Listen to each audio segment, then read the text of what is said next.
Hello friends, UGC net knowledge point में आप सभी का स्वागत है। आज हम कर रहे हैं UGC net paper 2 public administration के चैप्टर वाइज जो है एम लक्ष्मीकांत की बुक में से चैप्टर 9। आइए स्टार्ट करते हैं। चैनल पर नए हैं तो चैनल को जरूर सब्सक्राइब करें, लाइक एंड शेयर करें। आज हम करेंगे राष्ट्रीय विकास परिषद नेशनल डेवलपमेंट काउंसिल के बारे में। दर्जा क्या है, उसका स्टेटस।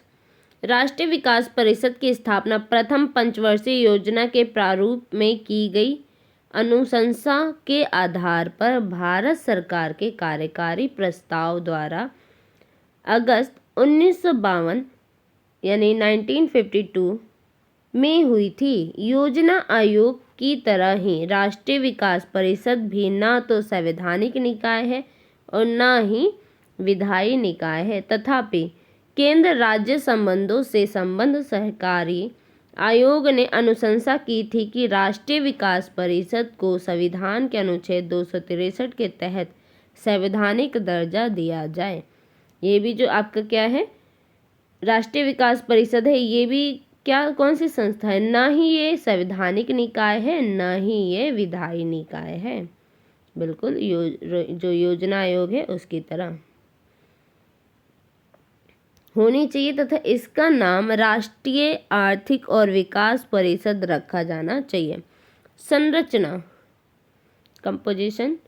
राष्ट्रीय विकास परिषद में निम्नलिखित सदस्य शामिल हैं। फर्स्ट है भारत के प्रधानमंत्री अध्यक्ष के रूप में। सेकंड है मंत्रिमंडल स्तर के सभी केंद्रीय मंत्री वर्ष 1967 से। थर्ड है सभी राज्यों के मुख्यमंत्री। फोर्थ है सभी संघ शासित राज्यों के मुख्यमंत्री और प्रशासक। फिफ्थ है योजना आयोग के सदस्य। इसमें जो है सदस्य शामिल है, ये 5 सदस्य किसमें शामिल है, राष्ट्रीय विकास परिषद में शामिल है। योजना आयोग का सचिव राष्ट्रीय विकास परिषद का भी सचिव होता है। राष्ट्रीय विकास परिषद को कार्यों के निष्पादन में योजना आयोग से प्रशासनिक और अन्य तरह की सहायता भी प्राप्त होती है। उद्देश्य क्या है इसका। राष्ट्रीय विकास परिषद की स्थापना निम्नलिखित उद्देश्यों से हुई थी। फर्स्ट है राष्ट्रीय विकास परिषद का परम उद्देश्य योजना को कार्य रूप देने में राज्यों का सहयोग प्राप्त करना है। सेकंड पॉइंट है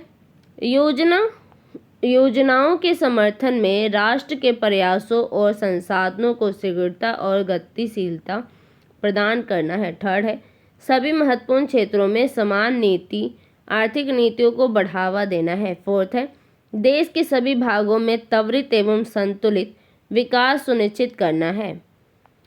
परिषद के कार्य फंक्शंस क्या है इसके।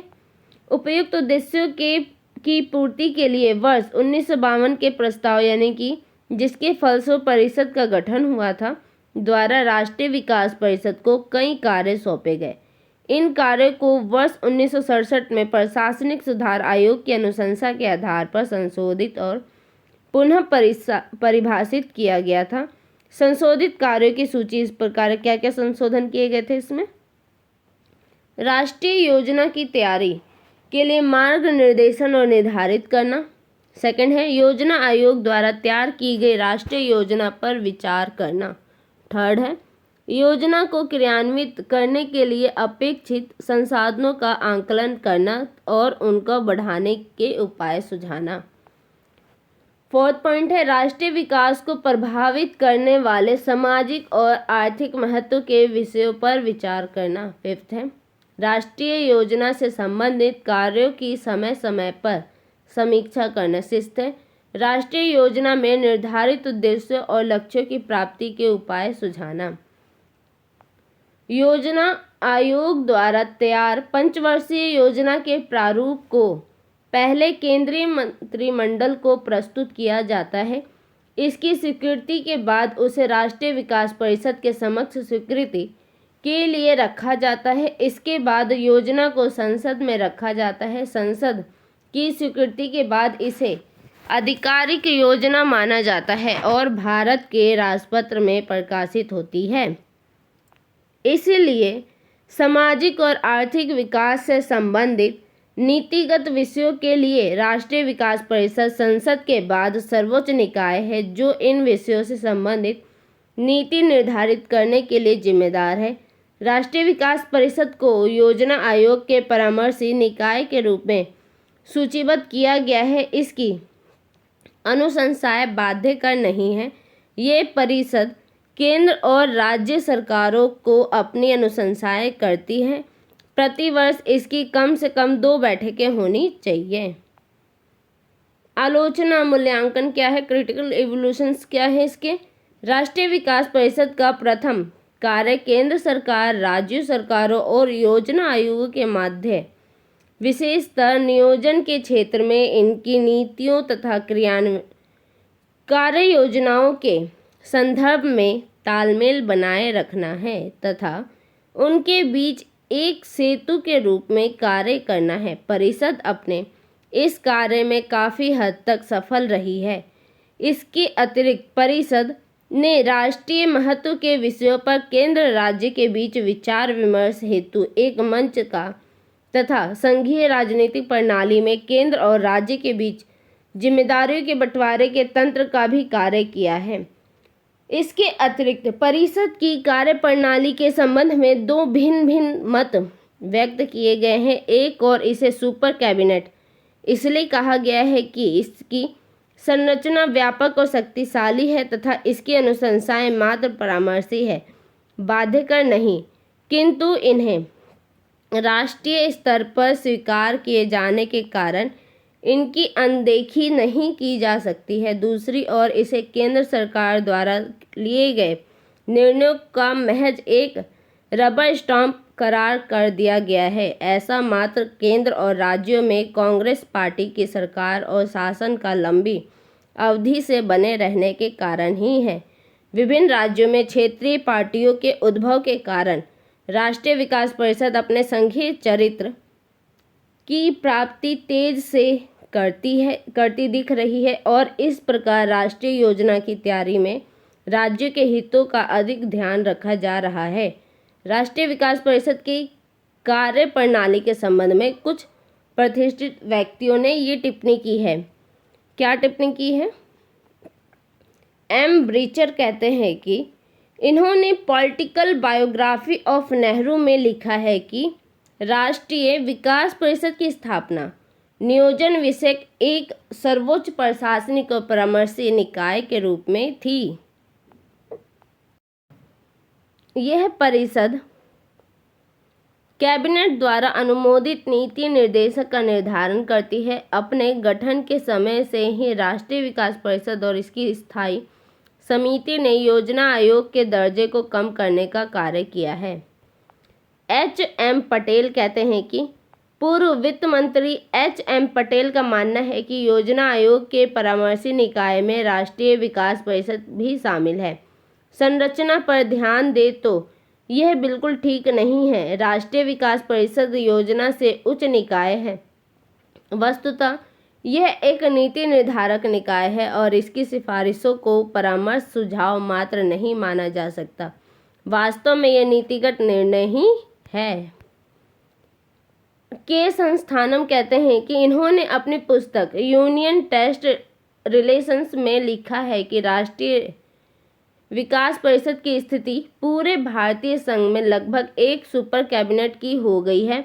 यह कैबिनेट जो भारत सरकार और सभी राज्यों के लिए कार्य कर रही हो।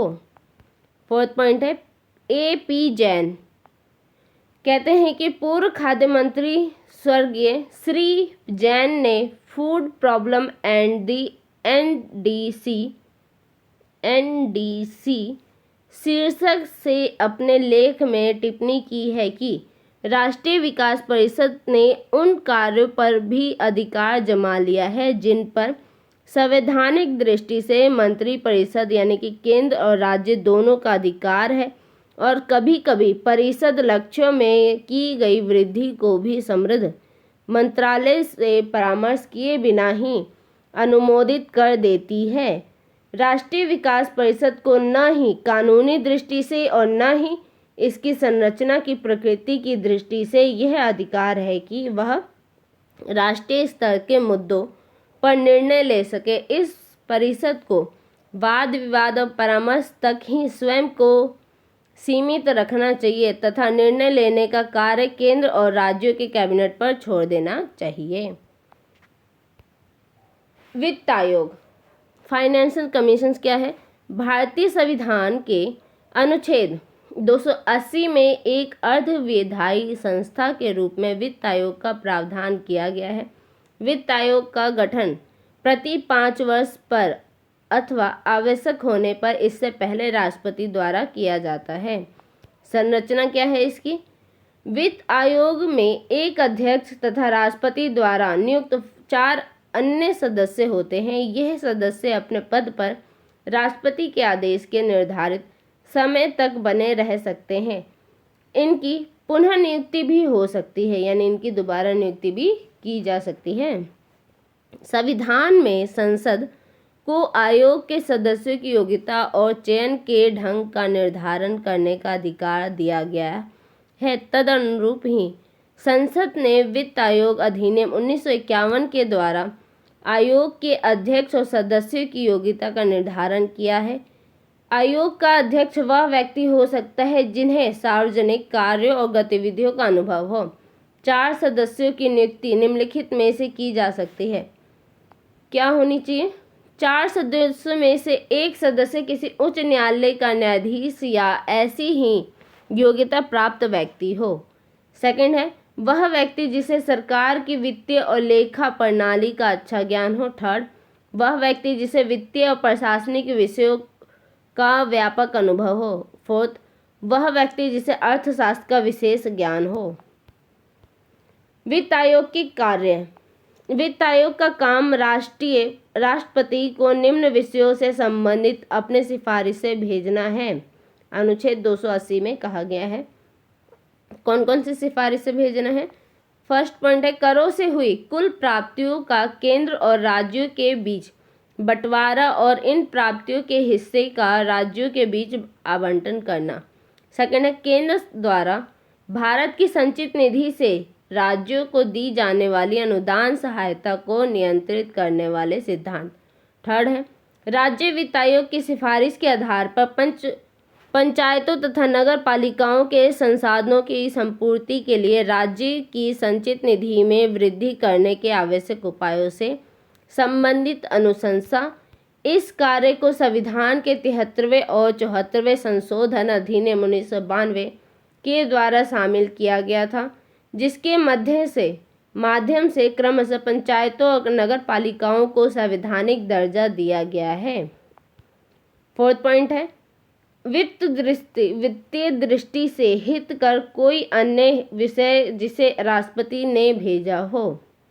आयोग प्रति वर्ष जूट और जूट उत्पादों के निर्यात शुल्क से हुई निवल प्राप्ति के हिस्से में से असम, बिहार, उड़ीसा और पश्चिम बंगाल राज्यों को दी जाने वाली राशि भी निर्धारित करता है। यह अनुच्छेद 273 में बताया गया है।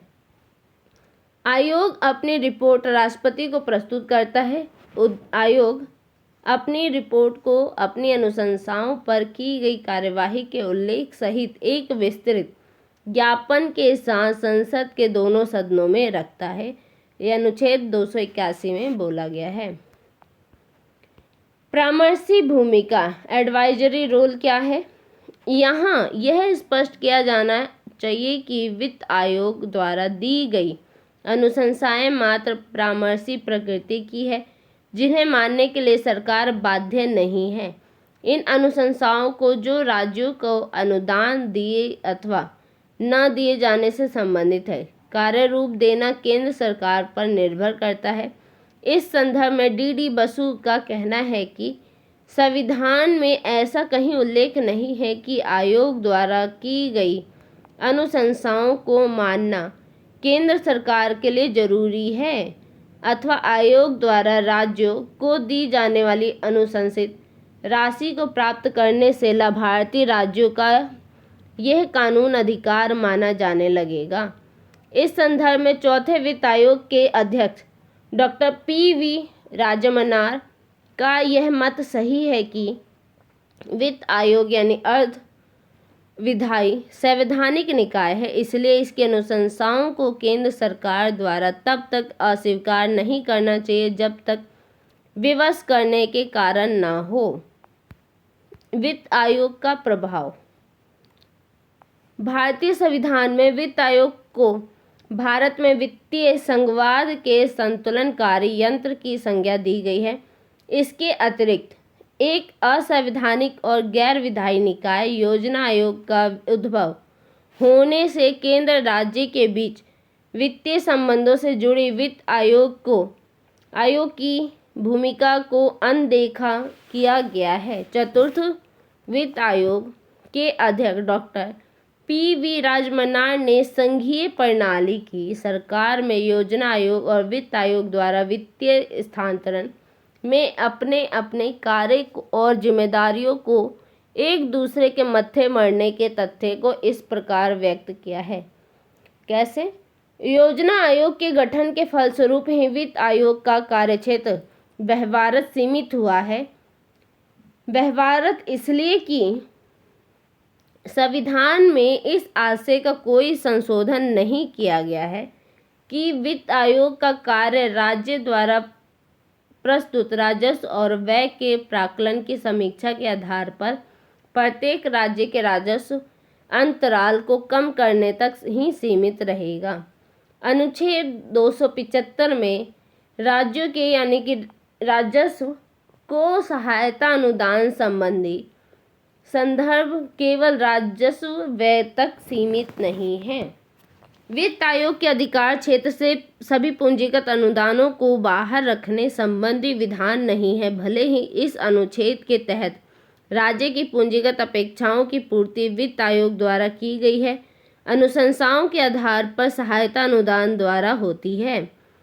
इस प्रकार कानून स्थिति यह है कि संविधान में ऐसा कोई प्रावधान नहीं है जो वित्त आयोग को संविधान के अनुच्छेद 275 के तहत अनुदान की अनुशंसा करते समय तथा निक्षेपण योजना तैयार करते समय राज्यों की पूंजीगत और राजस्व संबंधी आवश्यकताओं को ध्यान में रखने से रोक सके। किंतु योजना आयोग के गठन के फलस्वरूप कार्यों को एक दूसरे पर थोपने और नकल करने की प्रवृत्ति जागृत हुई है, जिस कारण वित्त आयोग के कार्य क्षेत्र में भी कमी आई है। चूँकि जहाँ तक नीति और कार्यक्रम का संबंध है, सभी योजनाएं योजना आयोग के अधिकार क्षेत्र में आती है। केंद्र द्वारा योजनागत परियोजनाओं के लिए अनुदान अथवा ऋण के रूप में दी जाने वाली सहायता व्यवहारत योजना की अनुशंसाओं पर आधारित होती है। यह स्पष्ट है कि वित्त आयोग जैसे निकाय उसी क्षेत्र में काम नहीं कर सकते, अतः वित्त आयोग का मुख्य कार्य प्रत्येक राज्य के राजस्व अंतराल का निर्धारण तथा इस अंतराल को निक्षेपण योजना द्वारा अर्थात कुछ अंतराल को करों और शुल्कों के वितरण के माध्यम से और कुछ को सहायता अनुदान के माध्यम से भरने से संबंधित रह गया है। इसलिए हम यह सिफारिशें करते हैं कि भविष्य में वित्त आयोग उन सिद्धांतों के आधार पर अनुशंसा करे जिनके अधीन राज्यों को योजनागत अनुदानों का वितरण हो। वित्त आयोग द्वारा ऐसी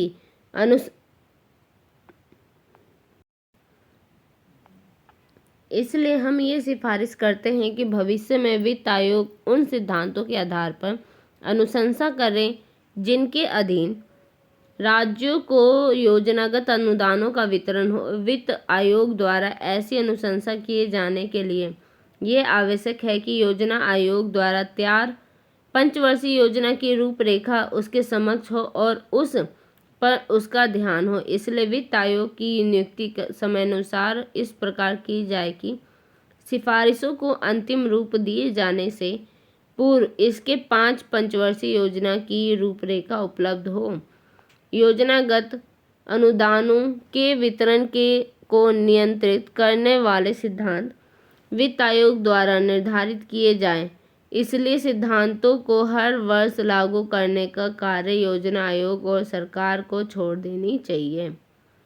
नियुक्त किए गए आयोग कमीशंस अपॉइंटेड अब तक राष्ट्रपतियों द्वारा 11 वित्त आयोग का गठन किया गया है। आयोग का नाम, उनके गठन और उनके द्वारा रिपोर्ट प्रस्तुत किए जाने का वर्ष, उसके अध्यक्ष के नाम इस प्रकार है, क्या है?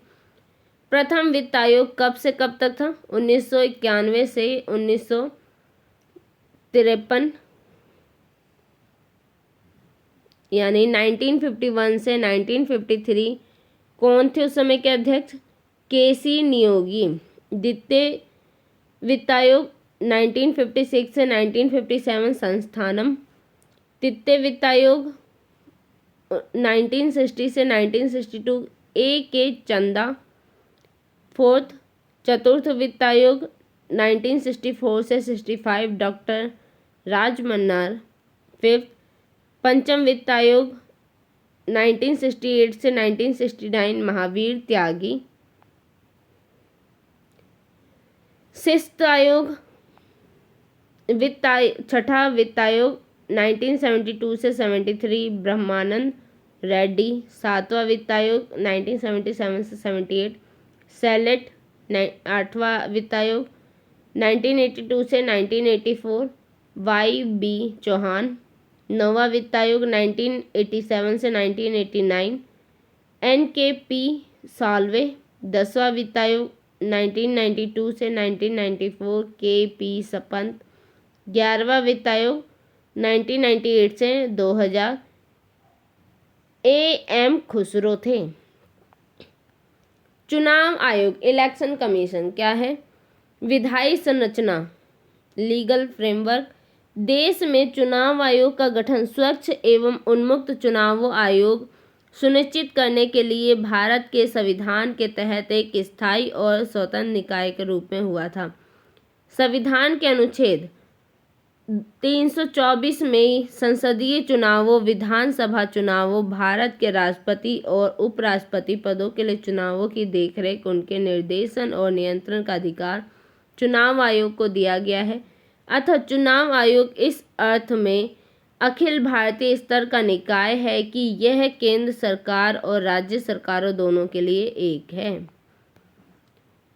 भारतीय संविधान के अनुच्छेद 324 में चुनाव आयोग को प्रदत्त शक्तियों से संसदीय अधिनियमों तथा उनमें वर्णित नियमों और आदेशों के द्वारा वृद्धि की गई। जैसे फर्स्ट है जन प्रतिनिधित्व अधिनियम 1950, जो मतदाताओं की योग्यता, मतदाताओं सूचनाओं की तैयारी, चुनाव क्षेत्रों के निर्धारण, संसद में तथा विधानसभा में सीटों के बंटवारे से संबंधित। सेकंड पॉइंट है 1950 में जन प्रतिनिधित्व यानी कि मतदाता सूची की तैयारी नियमावली से। थर्ड है जन प्रतिनिधित्व अधिनियम 1951 के जिसके संबंध चुनावों के आयोजन से जुड़े प्रशासनिक तंत्र, मतदान, चुनाव संबंधी विवाद, उपचुनाव, राजनीतिक दलों का पंजीकरण आदि से है। फोर्थ पॉइंट है जन प्रतिनिधित्व यानी चुनाव संचालन और चुनाव याचिका नियमावली 1951।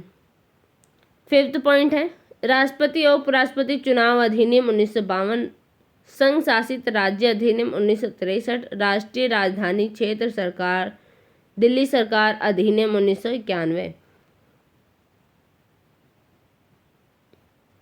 यहाँ यह उल्लेखनीय है कि राज्यों में चुनाव आयोग का पंचायतों और नगरपालिकाओं के चुनाव से कुछ भी लेना देना नहीं है। इसलिए भारतीय संविधान अनुच्छेद 243 और 43 के और 43 जड़ ए में अलग से राज्य चुनाव आयोग का प्रावधान किया गया है। आयोग की संरचना संविधान में के अनुच्छेद 324 के चुनाव आयोग की संरचना के संदर्भ में निम्नलिखित प्रावधान किए गए। फर्स्ट है चुनाव आयोग में एक मुख्य चुनाव आयुक्त होगा तथा राष्ट्रपति द्वारा समय समय पर निर्धारित सदस्यों में चुनाव आयुक्त होंगे। सेकंड है मुख्य चुनाव आयुक्त और अन्य चुनावों आयुक्तों की नियुक्ति राष्ट्रपति द्वारा की जाएगी। थर्ड पॉइंट है किसी चुनाव आयुक्त की नियुक्ति जब इस प्रकार होती है तो मुख्य चुनाव आयुक्त चुनाव आयोग के अध्यक्ष के रूप में कार्य करेगी। फोर्थ पॉइंट है राष्ट्रपति चुनाव आयोग से सहमति कर आवश्यक समझने पर चुनाव आयोग की सहायता क्षेत्रीय आयुक्तों की भी नियुक्ति कर सकता है। फिफ्थ पॉइंट है आयुक्त चुनाव आयुक्तों और क्षेत्रीय आयुक्तों की सेवा शर्तों और कार्यकाल का निर्धारण राष्ट्रपति द्वारा किया जाएगा। वर्ष 1950 में अपने गठन से लेकर 15 अक्टूबर 1989 तक चुनाव आयोग मात्र मुख्य चुनाव आयुक्त के साथ एक सदस्यीय निकाय के रूप में कार्य करता रहा था। 61वें संविधानीय संशोधन अधिनियम 1989 के द्वारा राष्ट्रपति ने मतदान की आयु 21 वर्ष से कम कर 18 वर्ष कर दी। इसके कारण चुनाव आयोग के कार्यों में वृद्धि से निपटने के लिए 16 अक्टूबर 1989 को 2 चुनाव आयुक्त की नियुक्ति की गई। तब से चुनाव आयोग बहुसदस्यीय निकाय के रूप में कार्य कर रहा है, जिसमें 3 चुनाव आयुक्त थे। यद्यपि जनवरी 1990 के चुनाव आयुक्तों के 2 पद समाप्त कर दिए गए। चुनाव आयोग को पहले जैसी स्थिति में ला दिया गया। अक्टूबर 1993 में राष्ट्रपति ने पुनः 2 चुनाव आयुक्तों की नियुक्ति की। तब से अब तक चुनाव आयोग 3 चुनाव आयुक्तों के साथ कार्य कर रहा है। मुख्य चुनाव आयुक्त और अन्य चुनाव आयुक्तों की शक्तियां, वेतन, भत्ते और सुविधा समान मुख्य चुनाव आयुक्त और या 2 अन्य चुनाव आयुक्तों के माध्यम से मतभेद की स्थिति में मामले का निर्णय योजना द्वारा ही बहुमत के आधार पर किया जाता है। मुख्य चुनाव आयुक्त और अन्य चुनाव आयुक्तों को सर्वोच्च न्यायालय के न्यायाधीश के समान ही वेतन तथा अन्य सुविधाएं मिलती है। ये तीनों आयुक्त 6 वर्ष की अवधि या 65 वर्ष की आयु होने तक जो भी पहले हो के लिए अपने पद पर बने रह सकते हैं। स्वतंत्रता संविधान के अनुच्छेद 324 में चुनाव आयोग की स्वतंत्रता और निष्पक्ष कार्य प्रणाली को सुरक्षित और निश्चित करने के लिए निम्नलिखित प्रावधान किए गए हैं। फर्स्ट पॉइंट है मुख्य चुनाव आयुक्त का कार्यकाल निश्चित है। उसे उसके पद में उसी आधार पर और उस ढंग से हटाया जा सकता है जैसे सर्वोच्च न्यायालय के न्यायाधीश को हटाया जाता है। दूसरे शब्दों में मुख्य चुनाव आयुक्त को राष्ट्रपति द्वारा तब ही हटाया जा सकता है जब संसद के दोनों सदनों उसके द्वारा दुर्व्यवहार अथवा उसकी अक्षमता के आधार पर विशेष बहुमत से प्रस्ताव पारित करे। राष्ट्रपति द्वारा नियुक्ति की जाने से के बावजूद मुख्य चुनाव आयुक्त राष्ट्रपति की सहमति से पद पर बने नहीं रह सकता है। सेकंड पॉइंट है मुख्य चुनाव आयुक्त की सेवा शर्तें उसकी नियुक्ति के बाद इस प्रकार नहीं बदली जा सकती जिससे उसे हानि हो।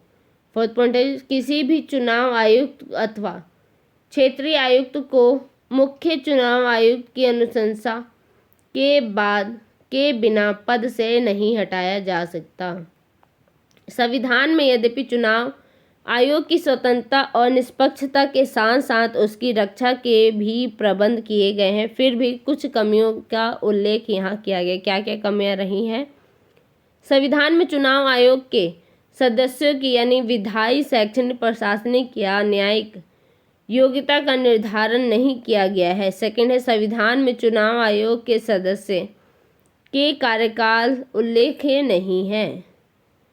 थर्ड पॉइंट है संविधान के तहत उन चुनाव आयुक्तों को सरकार द्वारा पुनः नियुक्त किए जाने से त्वरित नहीं हो गया है।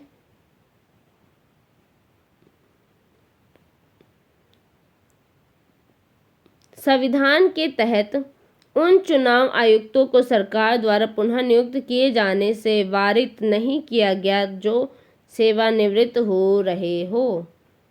शक्तियाँ और कार्य क्या हैं इसके? संसदीय चुनाव विधानसभा के विधानसभा और राष्ट्रपति तथा उपराष्ट्रपति पद के लिए चुनावों के संदर्भ में चुनाव आयोग की शक्तियों और कार्यों को 3 श्रेणियों में वर्गीकृत किया गया है, जैसे प्रशासनिक, परामर्शी और अर्धन्यायिक।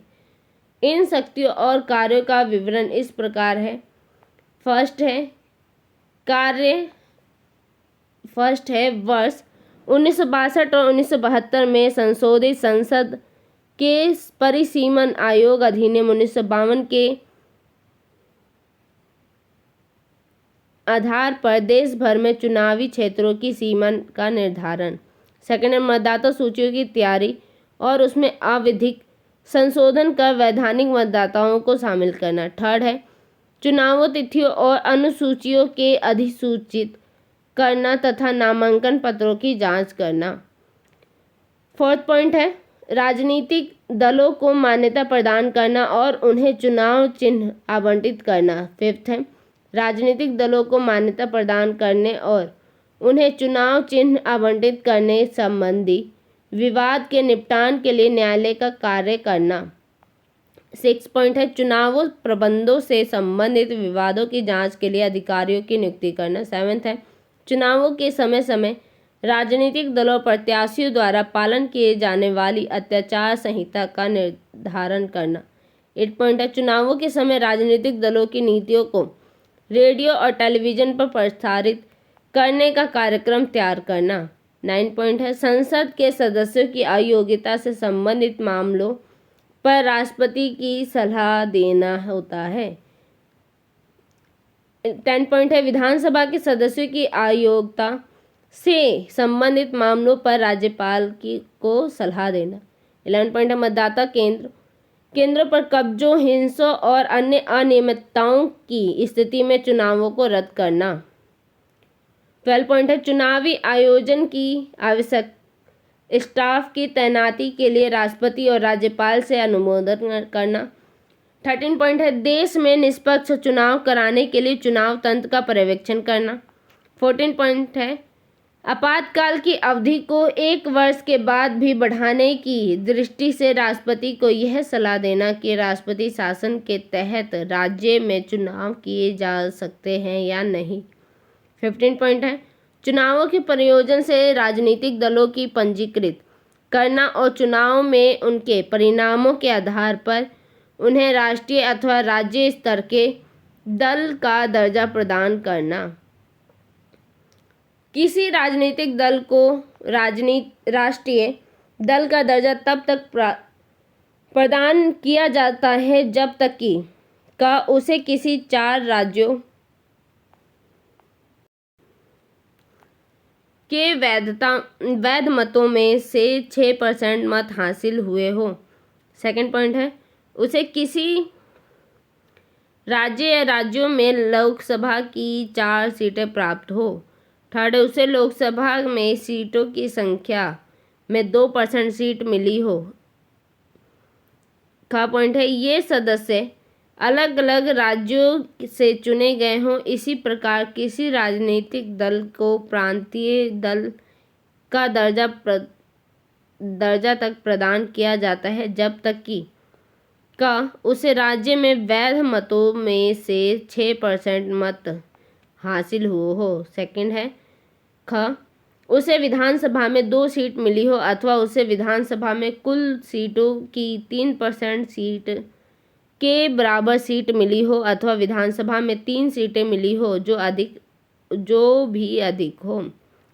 चुनाव आयोग की सहायता के लिए 2 अधिकतम उपचुनाव आयुक्त होते हैं। इन दोनों को लोकसभा से अलग किया जाता है और कार्यकाल प्रणाली के तहत आयोग द्वारा नियुक्त किया जाता है। इन दोनों अधिकारियों की सहायतार्थ सचिव, संयुक्त सचिव, निर्देशक, उपनिदेशक और अवर सचिव होते हैं जो राज्यों के सचिवालय में पदस्थ होते हैं। राज्य स्तर पर चुनाव आयुक्त की सहायतार्थ मुख्य चुनाव अधिकारी होते हैं जिनकी नियुक्ति राज्य सरकार के परामर्श से मुख्य चुनाव आयुक्त द्वारा की जाती है। इनके नीचे जिला स्तर पर जिलाधिकारी जिला निर्वाचन अधिकारी के रूप में कार्य देखता है जिलाधिकारी संबंध में जिले के प्रत्येक चुनाव क्षेत्र के लिए निर्वाचन अधिकारी नियुक्त करता है तथा प्रत्येक चुनाव क्षेत्र में प्रत्येक मतदान केंद्र के लिए निर्वाचन अध्यक्ष की नियुक्ति भी करता है। आज के लिए वीडियो इतना ही। वीडियो अच्छी लगे तो लाइक कीजिए, शेयर कीजिए, सब्सक्राइब कीजिए। धन्यवाद।